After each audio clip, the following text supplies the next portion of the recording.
नमस्कार शेतकरी मित्रांनो, सर्वप्रथम सगळ्यांना जय शिवराय। आजही 12 ऑगस्टला अनेक भागांमध्ये चांगला पाणी होणार आहे।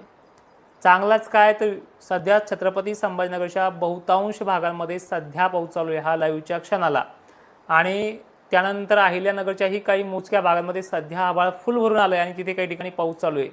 तो पाऊस बीड जिल्ह्याकडे, नांदेडकडे, लातूरकडे, सोलापूर, सांगली, कोल्हापूरकडे देखील प्रस्थान करणार आहे। आणि वारंवार एकच सांगत राहील की कमेंट बॉक्समध्ये पाऊस पडलेल्या गावांची नावं आणि तारखेचं तुम्हाला अब्रोज जी माहिती आहे ती टाकावीच लागणार आहे, कारण की चुकीच्या कमेंट करणाऱ्याला तिथे लक्षात येईल की बाबा खरंच महाराष्ट्रामध्ये 11 तारखेपासून पाऊस चालू झाला आहे। एक महत्त्वाचं सांगेल की लो प्रेशर MP मार्गे गेलंय किंवा जाईल हे मी गोष्टी कधीच बोलणार नाही, ते गेलं नाही। आणि 15 पासून सुद्धा खंड नाही हे तुम्हाला मी पुन्हा सांगतोय। 15 पर्यंत मी जरी म्हणत असलो पाऊस आहे, 15 पासून सुद्धा खंड नाहीये, 16 ला बी पाऊस आहे आणि 17 लाही पाऊस आहे, पण इतक्या लांबच्या तारखा मी तुम्हाला दिल्याच नाहीये। 15च्या आतमध्ये महाराष्ट्रामध्ये सगळ्या जिल्ह्यांमध्ये चांगला पाऊस होणार आहे, फक्त आपण दम धरावी लागणार आहे। पण दमही तुम्हाला निघलीच पाहिजे, कारण की सध्या ऊन कमी झालंय, आभाळ आल्यामुळे सावली झाली, पिकं नुसत्या सावलीनं 4-5 दिवस काहीही इफेक्ट होत नाहीये। पाणी द्यायला जाल तर लाईट नाही आहे आणि सोलर पण चालत नाही आहे, त्यामुळे आपल्याला दम धरणं देखील महत्त्वाचं आहे। पण मी तारखा कधीच लांबवली नाही, बदलत तर कधीच नाही आहे। 15 तारखेच्या आतमध्ये तुमच्या भागामध्ये पाणी झालेलं असेल, त्यामुळे काळजी करू नका।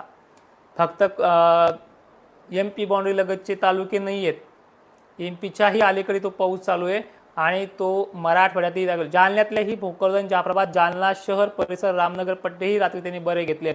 काहींना कमी झालाय, काहींना जास्त झालाय, तो होणार आहे, मी एवढंच तुम्हाला सांगेल। आता वळतोय आजच्या पावसाकडे। आज अहिल्यानगरमध्ये, पैठण, गंगापूरमध्ये काही ठिकाणी पाऊस होणार आहे। आंबड पट्ट्यातही दमदार, जालन्यामध्येही भोकरदनसह अकोला, बुलढाणा जिल्ह्यातल्याही अनेक भागांमध्ये काही ठिकाणी चालू आहे। नाशिक जिल्ह्यातही अनेक ठिकाणी पाऊस चालू आहे। जिथे पाऊस पडणार नाही, जिथे असं वक्तव्य होतं इतरांचं, त्याच भागामध्ये पाऊस दाखवून शांत बसल्याशिवाय राहणार नाही, काळजी करू नका। पुण्यासह अहिल्यानगरच्या श्रीगोंदा, जुन्नर पट्टा, कडाष्टी पट्टा, शिरूर पट्टा, माजर सुंबा पट्टा, लोहारा खुर्द पट्टा, धाराशिव, पंढरपूर, तुळजापूर पट्टे, त्याचबरोबर सांगली, कोल्हापूरच्याही भागात आज दस्तक आहे। कोल्हापूरकरांना एक विनंती, सध्या जरी पाऊस तुम्हाला दमदार असला ना, तर तुम्हाला 15 नंतर 16-17 तारखेला खूप जास्त पाणी आहे, तुम्ही खूप कोपऱ्यामध्ये आहात, खूप चांगला पाणी आहे। 15 दिवसाचा खंड पडणारच नाही हे वक्तव्य, आणि हे आभाळ सुद्धा महाराष्ट्रामध्ये 18, 19, 22 तारखेपर्यंत कायम असणार आहे। तिथून पुढचं तर मी बोलतच नाही, अंदाज पण देणार नाहीये। आणि विशेषतः ही माहिती तुम्ही इतरही शेतकऱ्यांपर्यंत पोहोचण्याचं काम करा। 2 वर्षापासून या चॅनलवरती काम करतोय, तर ह्या चॅनलचे 100K सबस्क्रायबर पूर्ण करायचे मी आज वैयक्तिक तुम्हाला बोलतो आहे, ते आपल्याला करायचे आहेत। अकोला, अमरावती जिल्ह्यामध्ये अकोल्याचं एक कमेंट होती की अकोला वाहून गेलाय, रताळ्या थोडा धीर धर, अकोल्यामध्ये तो पाणी होणार आहे। मला एक कळत नाहीये की निगेटिव्ह कमेंट करण्याला कोणत्या भाषेत बोलावं। 11 तारखेला 15 तारखेपर्यंत अकोल्यामध्ये पाणी होईल, कारण की निसर्ग येतो, निसर्गामध्ये काहीही होऊ शकतं। 11 सांगितलं 12 होईल, कोणाला 12 सांगितल्यानं 13 होईल, पण आपल्याला तेवढा दम धरणं गरजेचं आहे। पण माझे असे भंपक अंदाज नाही की 15 दिवस पाऊस येणार नाही किंवा अमुक नाही, खंड पडणार नाही, काळजी करू नका। आज वसमत सुद्धा आहे, नांदेड आहे, यवतमाळ आहे, हिंगोली आहे, परभणी जिल्ह्यात काल नाही पडला पाणी, हे मान्य करतोय, पण परभणी जिल्ह्याचं काय लगे उन्हाळाच होणार नाहीये, तिथे आजही दस्तक देईल आणि रात्रीच्या 12-1 वाजेपर्यंत तारीख असते, हे पण ध्यानात ठेवा। त्यामुळे मी प्रत्येकांना हेच विचारेल की आपल्या भागात पाणी पडलेला असतो, तो काही कोपऱ्यात पडलेला असतो, पण त्यामध्ये सर्वदूर व्याप्ती व्हायला थोडा वेळ लागणार आहे आणि ती वेळ देखील आता आलेली आहे। आज लातूर जिल्ह्यामध्ये काही प्रमाणात म्हणण्यापेक्षा बऱ्याच तालुक्यांना तिथे पाणी होणार आहे, आणि सगळ्यात महत्त्वाचं जवळपास अनेक ठिकाणी हा पाऊस राहील। सगळ्यात महत्त्वाचे अजून एक सांगतो की बऱ्याच शेतकऱ्यांना माझे अंदाज आवडतात, पण ते लाईकच्या माध्यमातून कळतं की 2000 शेतकऱ्यांना ते आवडतात। तर तुम्हाला माझे अंदाज आवडत असतील तर लाईक करा, कारण की बऱ्याच शेतकऱ्यांपर्यंत ते मेसेज पोहोचतो। घनसावंगी आज आहे, काही ठिकाणी काल घनसावंगीच्या उत्तर भागात झालाय, आज दक्षिण वगैरे भागात होईल। माजलगावला देखील आहे, बीड पण आहे, करा कमेंट। पाथर्डी सध्या काही तासामध्ये तिथे सटकारी बिटकारी चालू होईल, नक्की। जालना, वाईला, सोन्यासर म्हणतात पाऊस चालू झालाय, धन्यवाद। बिदर हा जो काही भाग आहे दादा, तुम्हाला आता पडेल पाणी, पण काही शेतकऱ्यांना तो सोडेल. बिदर म्हणजे कर्नाटक भागामध्ये 16 पर्यंत पाणी आहे. मराठवाड्यातल्या सर्व जिल्ह्यामध्ये 15 पर्यंत पाणी आहे आणि 15 तारीख संपली की 16 तारखेला मी कमेंट तुमच्या ऑब्झर्वेशन करेल. केस बीडला आज होईल काही ठिकाणी. काल पण थोडीफार भागात झाला आहे असं मला व्हिडिओ आलेत माझ्याकडे, पण आज राहिलेले भाग बरेच होतील. आणि आजही जर झालं नाही काही ठिकाणी तर 13 आहे, पण 15 तारखेपर्यंत ह्या भागामध्ये पाण्याची चांगली सुरुवात होईल. आणि तुम्हाला माहिती आहे पाऊस हा मोठ्या थेंबाचा पडणार आहे.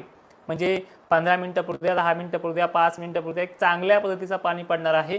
आणि इथे जे पाणी पडेल काहींना समाधानकारक आहे, काहींना खूपच जास्त आहे. जाफराबादमध्ये काही गावांना थोडंफार नदीला पाणी गेलंय. मुरकोटे सरांचा एक फोन आला होता मला सकाळी की एक चांगल्या पद्धतीचं पाणी तिथे चालू झालेलं होता. नामदेव नरसीला पण आज आहे. अंदाज तर मी बदलतच नाही, कारण की मी 15 तारीख पूर्णपणे होऊन देईल तेव्हा तुम्हाला मी सांगेल. आणि ज्यांनी खंड सांगितला त्यांना जीवदानवरती आणले, मी नाही बदलला, त्यांना बदलावा लागला आहे. चला आणखी काही कमेंट्स. सांगली जत भागामध्ये आज सध्या ढगाळ वातावरण आहे. सांगली जतला 15 पर्यंत पाणी आहे. मी तुम्हाला तारखा देऊ शकत नाही तुमच्या भागातल्या वाऱ्यामुळे तुमच्या भागामध्ये, कारण की लोक दम धरत नाही तुमच्या भागातले. आणि सांगली सोलापूरचे शेतकरी इतके विचित्र आहेत की हवामान तज्ज्ञावरती केस टाकायला आंदोलन करतात, पण पाऊस नाही तिथे काही ठिकाणी. ढेकळं तसेच आहेत काही भागामध्ये, तिथे त्यांनी आंदोलन नाही केलं अजून बी. ते पाहतोय मी. द्राक्षाचं जेवढं नुकसान झालंय त्यावेळेस तुम्ही पंजाबराव असतील किंवा आणखी कुणाचं तरी नाव घेतलं, बांगर सरांचं पण नाव घेतलं होतं, त्यांच्यावर तुम्ही आंदोलन केलं होतं. आज तुमच्या शेतामध्ये ढेकळं आहेत, त्यावरती कधी आंदोलन करणार आहेत?